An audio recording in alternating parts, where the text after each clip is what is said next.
How to turn on admin approval in group chat messenger. Welcome back everyone to a new video of app tutorial. By turning on the admin approval in a group chat, you can prevent other members from adding in people to the group, and every time someone adds a group member, the admin must approve that person.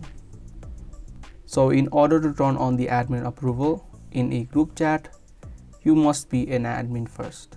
If you are not the admin of the group or not the group creator, you won't be able to turn on the admin approval. First of all, open up the Messenger app and then open up the group where you want to turn on the admin approval. Once you open up the group chat, tap on the eye icon on the top right, and from here under chat info, you will see an option called member request, and it is currently off. You can just tap on this option, and there you can see an option called admin approval. It says require an admin to approve all requests to join the group chat. You can just toggle this option on, and from now on, whenever someone gets added to the group, you must approve that person first in order for them to join the group.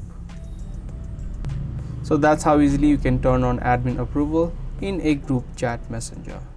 If this video helped you out, be sure to give this video a thumbs up and also subscribe to our channel if you are interested in more daily tutorials just like this.